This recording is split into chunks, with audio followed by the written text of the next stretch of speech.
Hey boys and girls, Reggie here again with another new project for you. It is Masters Week, supposed to be Masters Week, as you can see by the head here. Shout out to 36 Golf Co. If you want a sweet Masters hat, check out 36 Golf. I'll add their link in the bio here.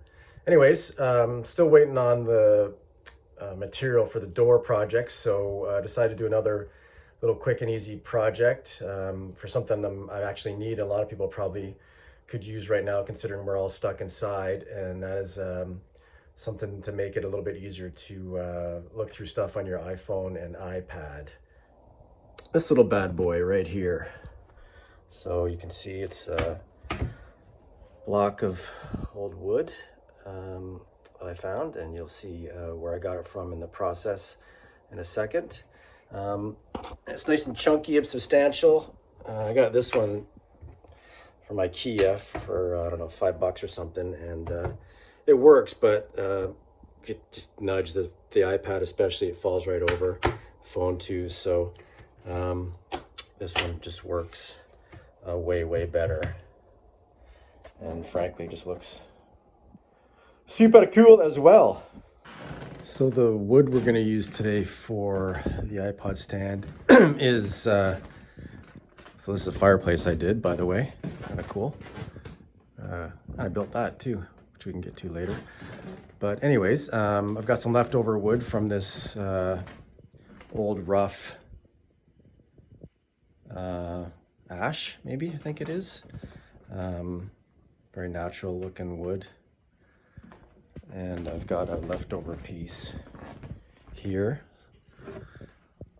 So it's a bit bigger than a 2x4, but it has that kind of cool rustic look about it. So next step is to cut this into the proper sizes.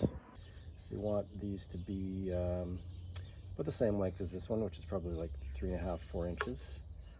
So I'm gonna make a couple at the same time, so I may as well. So I'm gonna just cut these. I've only got about that much room for two anyways, because the board's sort of wrecked at the other end. But yeah, cut this off. When you're cutting wood like this, make sure to look, if you can see that, but there's a couple nails in here. So you gotta be careful, because if the saw hits the nail, you're in big trouble.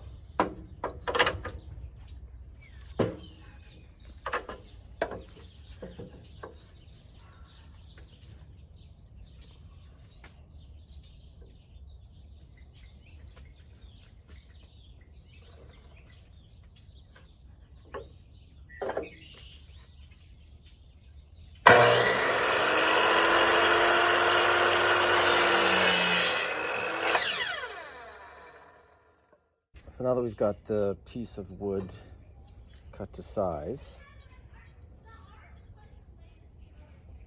the next thing you want to do is we want to make this groove that's going to hold the phone.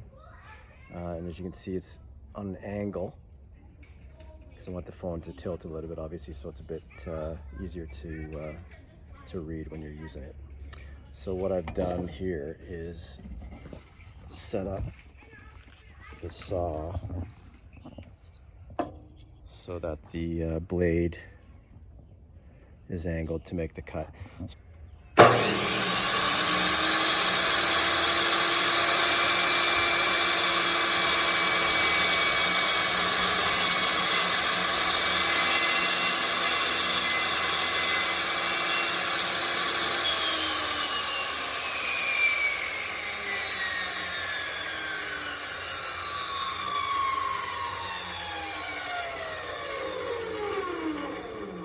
So you can see there, it took about 3 passes of the blade to get the channel there. So I'm just going to test it now, see if my phone fits. And I can't show you that because the phone's videoing. So if it fits, you'll see it fitting in there next.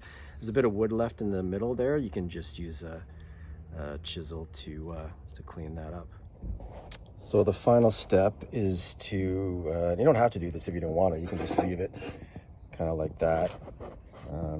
Looks cool, kind of chunky, but sometimes you need to get to the bottom of the phone to swipe up, especially with the new phones. So it's good to have this little secondary channel in here. So all I all you got to do for that is just reset the saw blade to straight. Make sure it's relatively the same depth as what you've got already. Measure it to be, even or whatever kind of pattern you want, and then just run a piece of wood through a couple times and then chisel out that section there.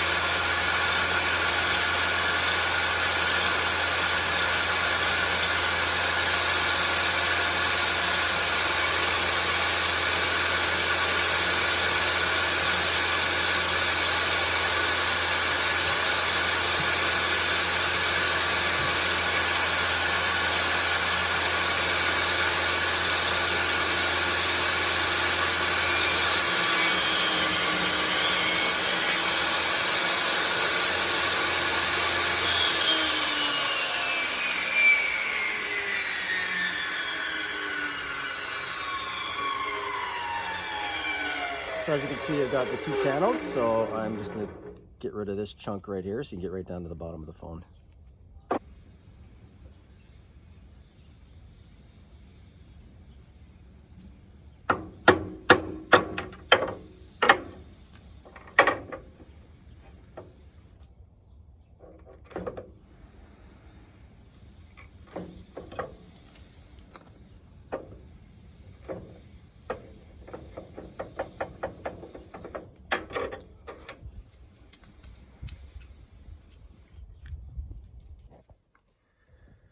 There you go.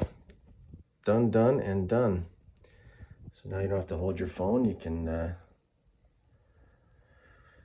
have it on there, and much easier to watch stuff and scroll around. And then the other thing too is if you want to look a bit different, more rich, depends on the wood you use, you can put some natural mineral oil on the wood as well. And this is actually cedar, it's not ash. So when I added the oil onto that one there, it brings out the smell of cedar, which is quite nice. So there you go, Reggie's iPhone holders.